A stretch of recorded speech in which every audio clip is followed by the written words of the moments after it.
Aidez-moi, je vais aller en enfer, je vais mourir, appelez un pasteur, appelez mes parents, je vais mourir, je vais en enfer. Tu vois, tu sais que tu peux rien faire, t'es seulement là, t'acceptes, tu dis pardon, ça sert à rien. Je criais Jésus, il n'y a pas de présence de Dieu, ça sonne vide, je criais pardon, pardon, ça sert à rien, ça change rien, t'y es déjà. Le temps, il passe pas. Et finalement, je me suis retrouvé en enfer. Mais quand je vous dis en enfer, c'est pas des jeux, genre, c'est vraiment réel.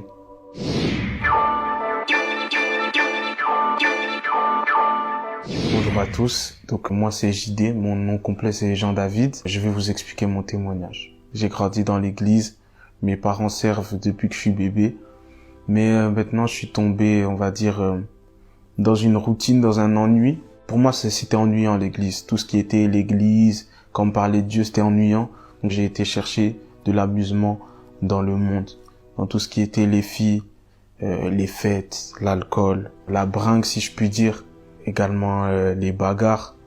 J'étais un garçon très violent, vraiment violent, me taper, même des fois me ramasser des coups aussi. C'est quelque chose que j'aimais, genre cette interaction, ça m'animait vraiment. Je me donnais un genre du style, ouais, être impliqué dans les bagarres de quartier, etc. J'aimais aussi beaucoup l'argent. J'étais vraiment omnibulé par l'argent. Pour moi, tout moyen était bon de faire de l'argent, que ça soit propre ou sale. Je peux pas finir pauvre. Et malheureusement, j'ai fait beaucoup de bêtises suite à ça. Mais maintenant, je vais vous raconter comment Dieu a totalement transformé ma vie du jour au lendemain.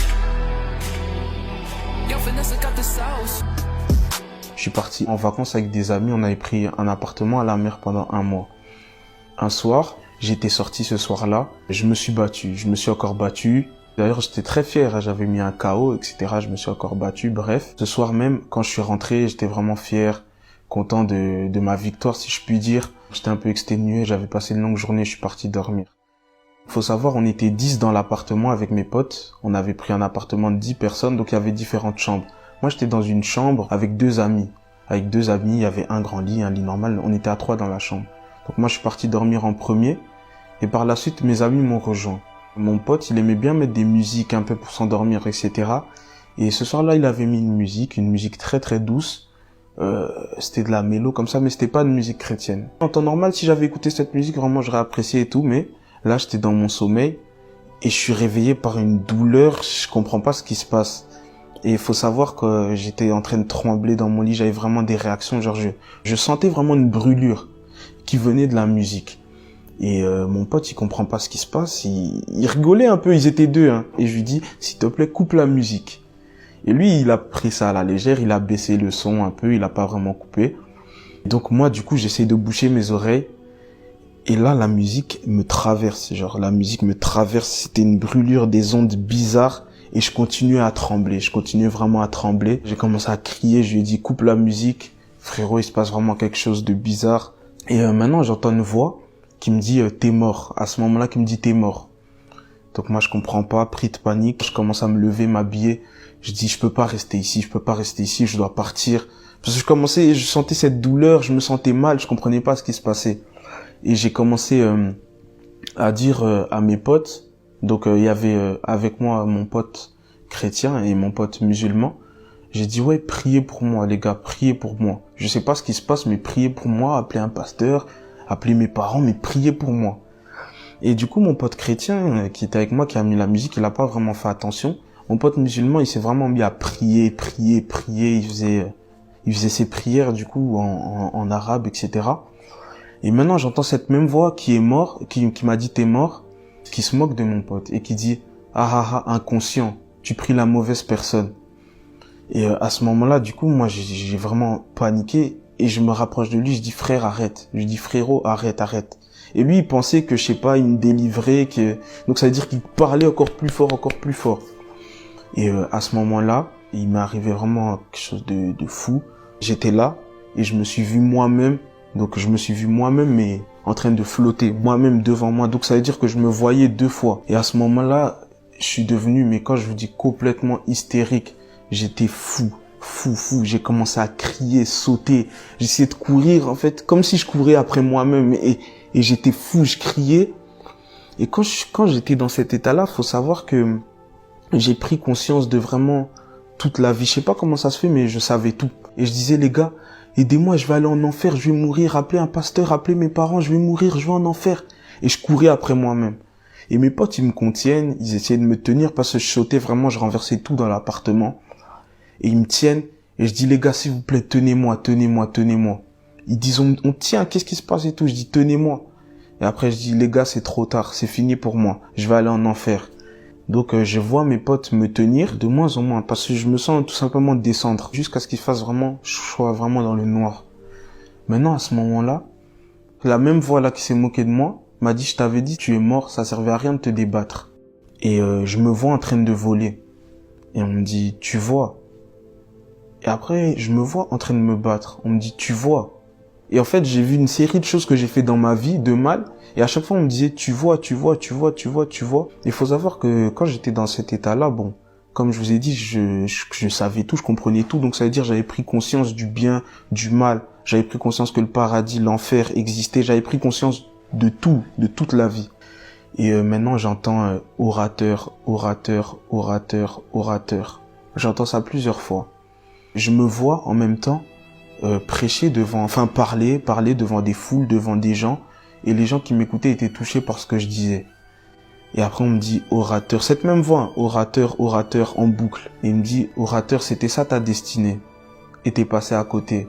Donc j'étais complètement choqué. Parce que moi, faut savoir, quand j'étais petit, bon, j'avais des problèmes un peu pour parler. J'ai parlé un peu tard, puis après je buguais, je parlais lentement. J'avais des problèmes en général pour m'exprimer quand j'étais très petit.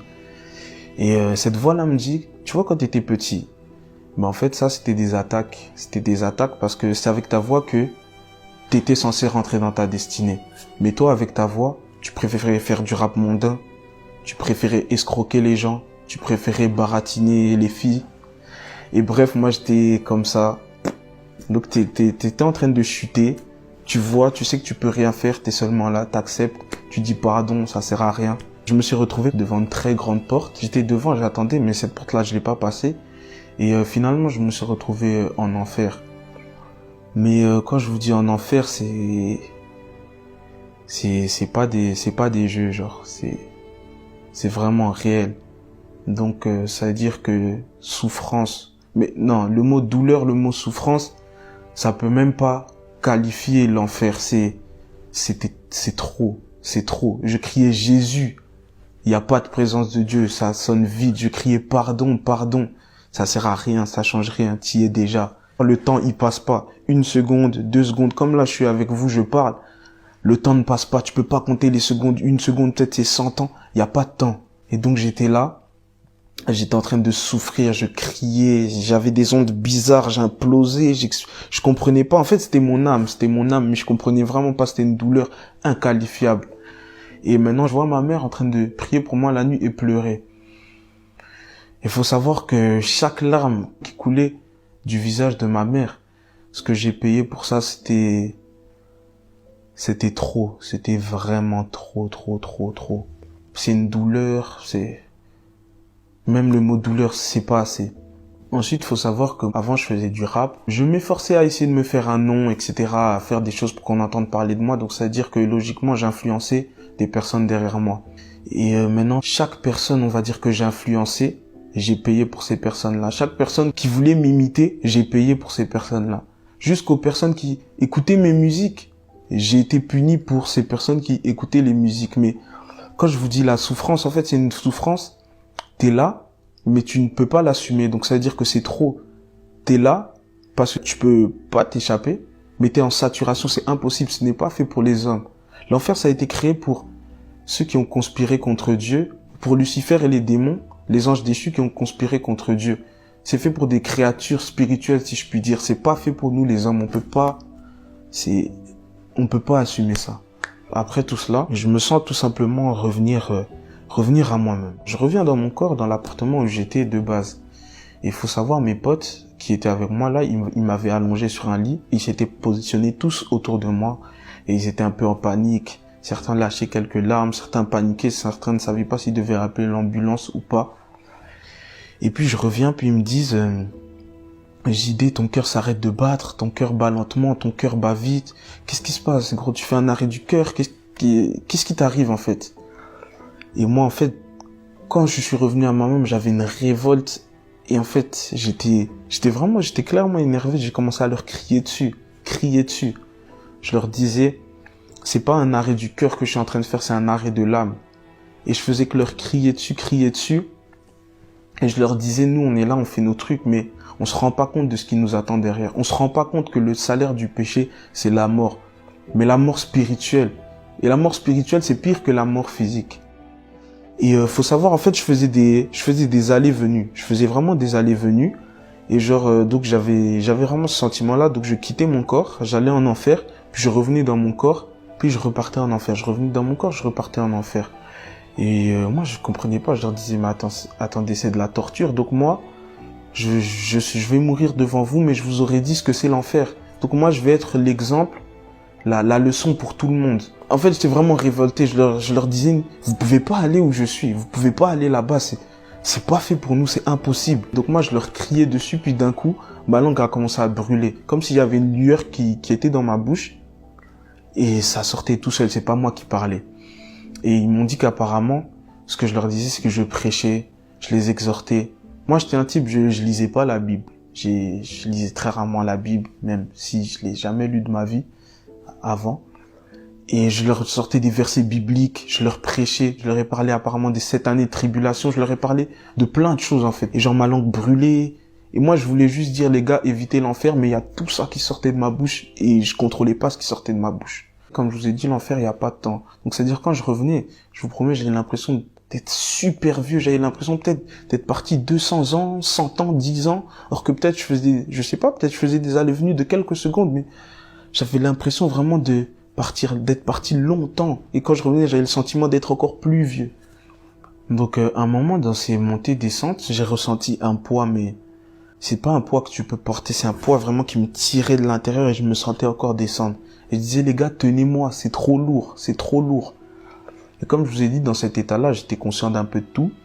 Donc, ça veut dire que je disais, les gars, je suis en train de porter le poids de vos péchés. Là, je vais descendre parce que je porte le poids de vos péchés, c'est trop lourd. Et ils essayaient de me tenir, mais ils tenaient mon corps, pas mon âme. Donc, mon âme était en train de redescendre. Et j'étais en train de crier et tout. Puis j'ai dit, mais attendez, en fait, là, je suis en train de porter le poids des péchés de vous, ici, mes 5 amis qui êtes autour de moi. Mais Jésus a porté le poids des péchés de toute la terre. Le poids des péchés de vous, de moi, de tout le monde. Et moi, quand je vous dis les 5 amis là, le poids, c'était un truc, ça tirait mon âme de l'intérieur. Et je leur disais, tenez-moi, je criais, c'était trop lourd. Ils me tenaient, je suis quand même redescendu. Et quand je suis redescendu, je pense pour la dernière fois, je vois mon pote tout simplement en train de faire des bêtises. Et maintenant, moi, j'ai commencé à dire, mais attendez, c'est mon pote, c'est pas moi. Pourquoi je devrais souffrir pour mon pote? On m'a rétorqué, les bêtises de ton ami, c'est tes bêtises aussi si tu le fréquentes. Soit tu l'aides ou tu l'empêches de faire ça, ou soit t'arrêtes de le fréquenter. Après ça, j'ai encore souffert. Même le mot souffrance, c'est même pas assez. À un moment, dans toute cette douleur-là, quand je vous dis la douleur, là, c'est déjà insupportable. Mais là, c'était vraiment le summum de l'insupportable. C'était impossible. C'était de trop. Et comme je vous ai dit, je savais tout. Et quand j'ai ressenti cette douleur-là, cette implosion, cette explosion, ces vibrations bizarres, c'était vraiment de trop. Et en fait, c'était la souffrance tout simplement d'un homme de Dieu. D'un homme de Dieu qui finit en enfer. Et c'était la pire de tout ce que j'ai déjà vécu avant, c'était la pire de toutes. Et après cette phase-là, je me retrouve par terre, sur un sol, si je puis dire, pas vraiment blanc, mais c'était une matière assez, ça m'avait l'air propre, très luxueux. Après, c'est une matière que j'ai jamais vue dans ma vie. Je me lève et je vois devant moi comme des gardes en V comme ça, en V, et des gardes grands, mais vraiment tellement grands que limite j'arrivais pas à voir leur visage, je voyais le bas de leur corps, si je puis dire. Et maintenant, au coin de ce V là, au coin du V, il y a une grosse présence comme ça qui est arrivée, une grosse lumière. Dès que j'ai senti ça, je me suis allongé par terre. Je me suis vraiment mis comme ça, par terre, tout mon corps allongé face contre terre. Comme un réflexe, je me suis mis comme ça par terre, je sais pas pourquoi. Et quand j'ai senti cette lueur, cette puissance, en fait, j'ai jamais ressenti ça dans ma vie. J'ai jamais... Faut savoir, moi, je me battais, je tapais des gens, je me sentais un peu invincible. Je ne me suis jamais senti aussi faible de ma vie. Jamais. Quand j'ai senti cette puissance-là, je me suis dit, mais en fait, je suis moins qu'un insecte, je suis une poussière. Cette puissance-là, même comme ça, un souffle, il y a plus de planétaire, c'était trop puissant, je me suis jamais senti aussi vulnérable de ma vie. Et genre, j'étais tétanisé, j'avais vraiment peur. Enfin, c'était pas vraiment de la peur, c'était de la crainte, j'étais tétanisé, je bougeais pas. Déjà, je n'arrivais pas à bouger, j'arrivais pas à lever la tête et j'étais conscient que si je levais la tête, j'arrivais à regarder ça de mes yeux, j'allais complètement me faire désintégrer, c'était trop puissant, je pouvais même pas regarder, je pouvais pas lever les yeux. J'étais là en train de pleurer, je disais pardon, je veux pas mourir, pardon, je peux pas aller en enfer, pardon, pardon. Et je m'exprimais en fait, faut savoir, je m'exprimais un peu avec l'argot. J'étais un peu trop à l'aise quand je parlais, je m'exprimais un peu en argot, des langages de jeunes, etc. Et maintenant, cette puissance-là, Dieu, tout simplement m'a dit, est-ce que tu sais à qui tu parles? Quand il a dit ça d'une grosse voix, c'était pas une voix énervée ou quoi, c'était une voix autoritaire. On m'a dit, est-ce que tu sais à qui tu parles? Quand j'ai entendu ça, instantanément, tout mon corps a commencé à brûler. J'ai commencé à crier. J'ai dit pardon, pardon, pardon. Je vais m'exprimer en bon français. La langue que tu as inspirée aux hommes. Avec l'intelligence que tu as donnée aux hommes. Pardon, pardon. Et j'ai commencé à m'exprimer bien. Mais quand je vous dis bien m'exprimer, moi j'avais un peu... Bon, mon langage avant c'était compliqué. Hein, beaucoup d'argot, etc. Là, j'ai jamais autant bien parlé de ma vie. Je parlais vraiment de manière distinguée. Comme si j'étais face à un président, comme si j'étais face à un roi. Je disais oui, vous, pardonnez-moi, etc., etc., etc. Et maintenant, d'un coup, j'ai commencé à parler tout seul. Je sais pas comment ça se fait, mais j'ai commencé à parler tout seul. Et déjà, c'était pas ma voix, c'était une voix particulièrement grave. Il faut savoir, mon âme était ailleurs, mais mon corps était dans l'appartement. Et mes potes, ils entendaient ce que je disais, ils entendaient ce qui sortait de ma bouche, ils entendaient ce que je disais. Et cette voix-là, grave-là aussi, ils l'ont entendu. En fait, j'étais en train de promettre, tout simplement. Et j'ai commencé à promettre de consacrer ma vie à Dieu, passer ma vie à témoigner, de passer ma vie à gagner des âmes, passer ma vie à servir Dieu. Et quand j'étais en train de faire cette promesse-là, en fait, je promettais pas devant n'importe qui. Donc ça veut dire que j'avais ce sentiment, cette douleur-là, comme si j'étais en train de redescendre. En fait, c'était soit je m'accroche à cette promesse, soit je vais en enfer, soit je meurs. Soit je m'accroche à cette promesse-là de servir Dieu, soit je meurs. Donc j'étais en difficulté et j'avais une grosse voix et je disais « Oh, je promets !» J'avais vraiment une grosse voix, je sais pas comment ça se fait. Mes potes pour témoigner, ils ont entendu cette grosse voix-là.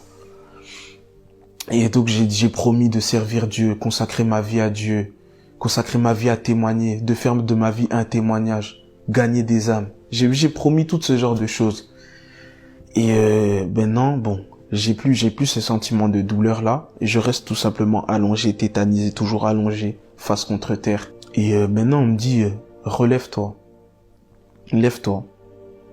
Et moi j'arrivais pas. En fait j'avais cette crainte, cette puissance. Quand j'ai senti cette puissance, j'ai dit je peux pas me lever. J'arrivais pas à me lever. Je suis resté allongé toujours face contre terre. Maintenant on vient, quelqu'un m'aide à me relever tout simplement, m'aide à me relever. Je me mets pas debout droit, tête levée et tout, non. J'étais resté à genoux, on va dire, à genoux, un genou à terre et une jambe comme ça, et j'avais la tête baissée. Je pouvais pas lever la tête, c'était impossible. Donc quand j'ai été dans cette position-là, j'ai commencé à regarder autour de moi, mais pas devant. Hein. Donc j'avais toujours la tête baissée, je ne me permettais de regarder que sur les extrémités. Je pouvais pas, absolument pas lever la tête, impossible pour moi, j'allais me faire décimer, trop puissant. Je vois tout autour de moi en fait plein d'hommes, tout plein d'hommes. Et comme je vous ai dit, dans cet état-là, j'avais la connaissance et j'avais la conscience des choses. Je sais pas comment ça se fait, mais j'avais la conscience de tout. Et quand je voyais ces hommes-là, en fait, je voyais des hommes de Dieu. Je voyais des prophètes, des évangélistes, des pasteurs. En fait, c'était des hommes de Dieu. Et ils étaient aussi dans la même position que moi, donc un genou à terre et la tête baissée. Ils avaient sur eux une sorte de, si je puis dire, une cape, couverture, comme une fourrure sur eux, sur leur dos. Et il tenait de la main droite un bouclier, de la main gauche une épée. Donc je regarde comme ça un peu autour de moi, ok, j'ai vu ça. Maintenant moi, je sens tout simplement qu'on met aussi cette fourrure, cette sorte de fourrure sur mon épaule, on me met aussi ça. Maintenant on me donne aussi un bouclier dans la main droite, une épée dans la main gauche.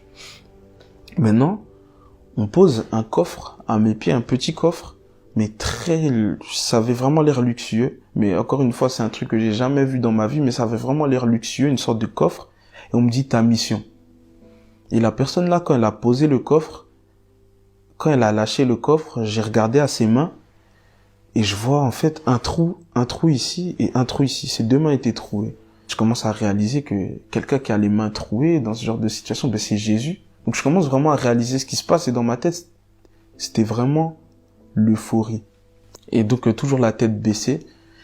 Et maintenant, cette voix-là me dit, t'es pardonné, mais c'est ta dernière chance. Et il faut savoir que moi, en fait, j'étais un garçon vraiment entêté. J'avais déjà eu des avertissements, si je puis dire, réels de Dieu dans ma vie, que j'ai jamais pris en considération. Et aussi, j'étais un garçon assez tumultueux, turbulent. Donc, ça veut dire que j'ai mis vraiment ma vie en péril beaucoup de fois. Ceux qui me connaissent vraiment, qui marchaient avec moi, qui ont fait toutes les bêtises avec moi, savent que j'ai peut-être failli mourir plus de 10 fois dans ma vie. J'ai vraiment trop mis ma vie en péril. Maintenant, cette voix-là me dit, t'es pardonné, mais c'est ta dernière chance. Donc moi, quand j'entends ça, logiquement, c'est pas quelque chose à prendre à la légère. Vraiment pas à prendre à la légère. Après ça, tout simplement, je me sens en fait revenir dans mon corps, revenir à moi-même. Et quand j'étais en train de revenir, j'entends vraiment plein de choses. Il y avait vraiment beaucoup de choses qui défilaient dans mes oreilles, dans ma tête. Il y avait trop de choses qui défilaient. J'entendais plein de choses. Et j'ai notamment entendu la voix du début, qui se moquait de moi, qui m'a dit t'es mort, qui criait, qui disait non, il en sait trop, il mérite pas le pardon, c'est un pécheur, il en sait trop, il mérite pas le pardon. Et j'ai entendu vraiment beaucoup de choses, et maintenant je suis vraiment revenu vraiment dans mon corps, et j'étais vraiment en sueur, mon cœur battait vite, je vois mes potes allongés autour de moi, ils m'avaient allongé dans le lit, il y en avait certains qui pleuraient, certains qui stressaient, Et quand je suis revenu, j'ai dit, quelle grâce. Et j'étais en boucle, je faisais que dire, quelle grâce. Et après, je leur disais, les gars, en fait, quand j'ai réalisé tout ce qui se passait, je disais, ah, mais attends, là, vous êtes que 6. Parce que je voyais qu'ils ont été touchés par ce qui m'est arrivé. Je dis, attends, donc là, vous êtes que 6. Mais c'est pas assez. Je dois beaucoup plus impacter, je dois partir d'ici, je dois évangéliser toute la terre. Je me rappelle, j'avais dit ça, je dois évangéliser toute la terre. C'était vraiment, j'avais ce feu, je disais non, je dois gagner des âmes, les gens ne peuvent pas vivre l'enfer. Même l'enfer, c'est pas quelque chose de souhaitable, même à son pire ennemi. Donc je disais non, je dois évangéliser, je dois pas rester ici, etc. Après je leur ai dit les gars, à partir d'aujourd'hui ma vie a changé, ma vie va changer. Il faut savoir, moi quand je faisais du rap, bon, j'avais mon nom de rappeur, etc. et tout. Mais ce nom-là, on m'a appelé par ce nom-là, on m'a dit ce nom-là, oublie-le. L'ancien personnage que tu étais, oublie-le, il n'existe plus. Et après, moi, je lui ai dit, bon, les gars, le personnage là, il n'existe plus. Moi, maintenant, je suis un homme de Dieu, etc. Et maintenant, l'après, c'est que je suis incroyablement reconnaissant envers Dieu. Déjà, de m'avoir fait la grâce de pouvoir expérimenter ça, même si c'était très difficile. De m'avoir permis tout simplement de voir, en fait, ce qui m'attendait si j'étais mort avec le train de vie que je menais. Donc, avec la vie d'avant, les sorties, si j'étais mort dans cette vie-là, en fait, j'ai pu voir ce qui m'attendait après. Et j'ai réalisé tout simplement que tout ça, c'est vraiment éphémère. L'argent, je courais vraiment derrière l'argent. J'ai réalisé que l'argent, tu vas pas l'emmener après ta mort. L'argent, tu vas le laisser ici. Les filles, tous les plaisirs de ce monde derrière lesquels je